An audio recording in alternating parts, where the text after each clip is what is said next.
back to my channel, and today I'm going to be showing you guys how to sew a plant pot cover. This is a super easy project and it is a great gift for any plant lover. So let's get started. So I already made one of these and I just wanted to show you guys. So I am just using a gallon size ice cream container, but obviously it would be taller, but since the plant pot cover isn't for me, so I just had them take measurements. So obviously it's the same size as the ice cream container, but just taller. So like this is what it would look like.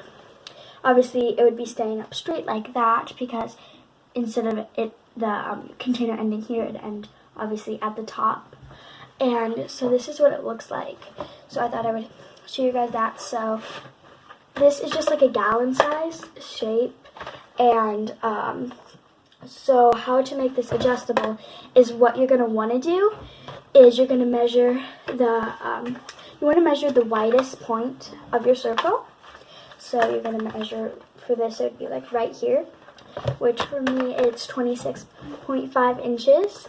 And you're also going to want to measure how tall it is. Mine is 8 3/4 inches tall, so I'm just going with 9 because it's okay to be a little taller, but you don't want it to be shorter. So yeah, so I'm going to use this as my template for it, because if you have something the size of it like this, it is great to just use it as a template for drawing your circle, because in the bottom of it, it is like a circle at the bottom for it to stand straight up. And I'm really bad at drawing circles, so I use this as my template. But if you don't have that, that's fine. You might just have to take a while and use like a chalk pencil to draw a circle on your fabric, because some people just aren't good at drawing circles, and I'm one of those people. So yeah, but now it's time to cut fabric, and I'll show you guys the measurements that I'm going to use. And you guys can just like, again, make it smaller, and I'm going to tell you guys like how much bigger I'm doing it than the size. So hopefully this is going to be an easier tutorial to follow, but it is a little bit of a thinking process to it as well. You have to think like the size of it, but it's not difficult at all. So yeah, let's go cut the fabric. Okay, so I put the wrong side of the fabric facing up, and right now I'm just going to take my template and sit it on my fabric. And since the top of this, so like this ring right here, is the same exact size, I don't want it to cut it the same size, because with this seam allowance, it will become smaller. So what I'm going to do is I have my template here, but then I'm just going to stay maybe like, I don't know, probably like 1/3 of an inch away from it.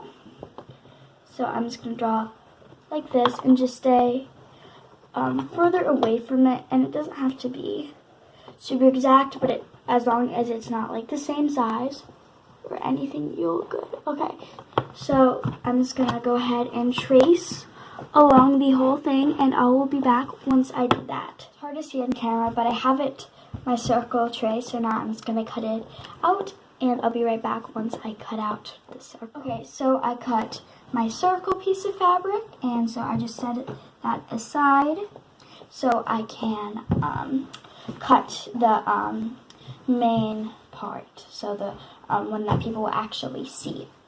So with this, I said to measure your circumference, and mine is 26.5 inches.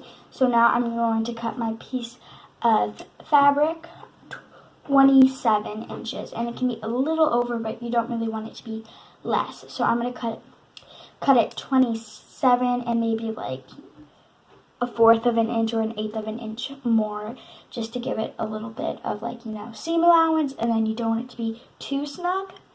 So I'm just gonna find my 27 inches.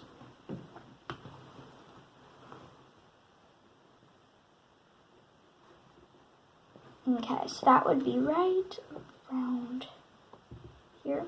So I'm going that, and now you're gonna want your height. So mine is 9 inches, well 8 3/4, but I'm gonna do 9 to have it a little taller. So now I'm gonna cut it 9 1/2, so like a 1/2 inch more, or I might do a little over a 1/2.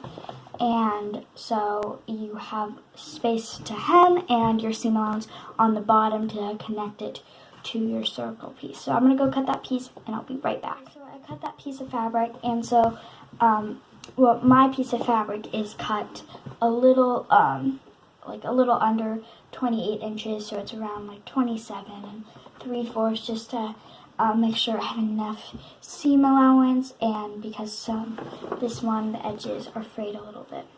And also, I forgot to mention with this, I might forget to say this later, so I'm just going to tell you now that you want to make sure it's a small zigzag stitch that you do that to do this with, because straight stitch can come out easier than a zigzag stitch. So it's just going to be like maybe like 1 wide, and then the length can be like 2. If that's how your machine works, like my machine, it's like 1, like your numbers and everything. So yeah, so the first step you're going to want to do is you're going to take whatever side you want to be the top of your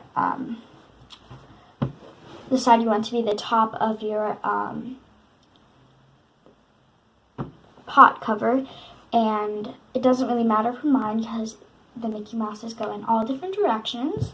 So I'm just going to have the side here to be the top, and what you're going to want to do is just hem it. So it's just going to be a small hem, so I'm just going to fold it over just like 1/4 of an inch, and then fold it over another 1/4 of an inch, and then you're just going to pin it. And I'm going to do this all the way down, and I'll be right back once I finish pinning it all the way. So now that I have it all pinned, I'm going to do the loose zigzag stitch all the way down, and don't forget to back stitch. So I'm going to do that, and then I'll be right back.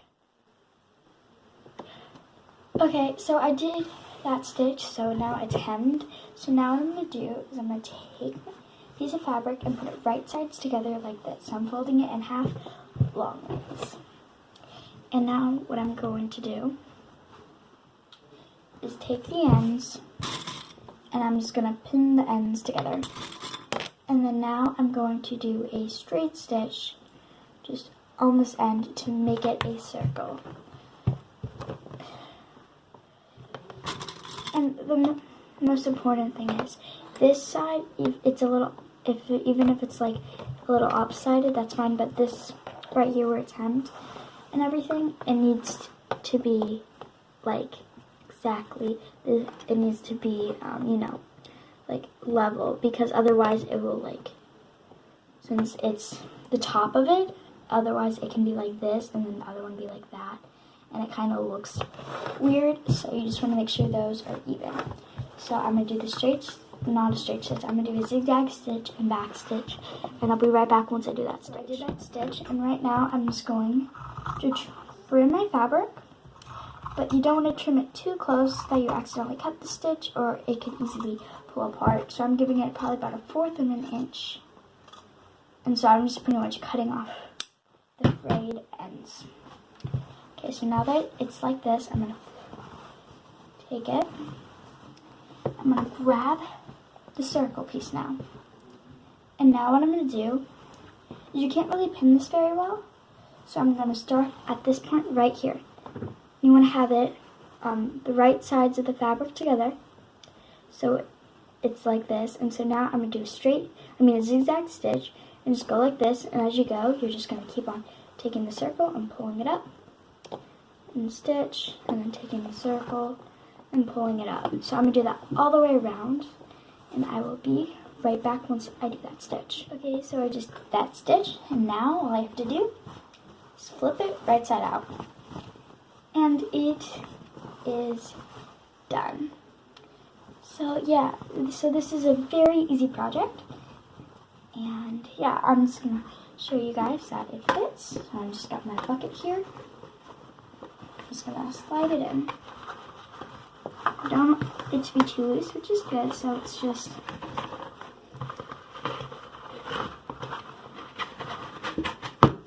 trying to get it in there. And it fits, as you can see. And yeah, so this is a very easy thing to make, and hopefully you guys liked it, and hopefully the tutorial was easy to follow. And if you have any questions or ideas, make sure to put them in the comments below. And I'll see you guys next time. Bye!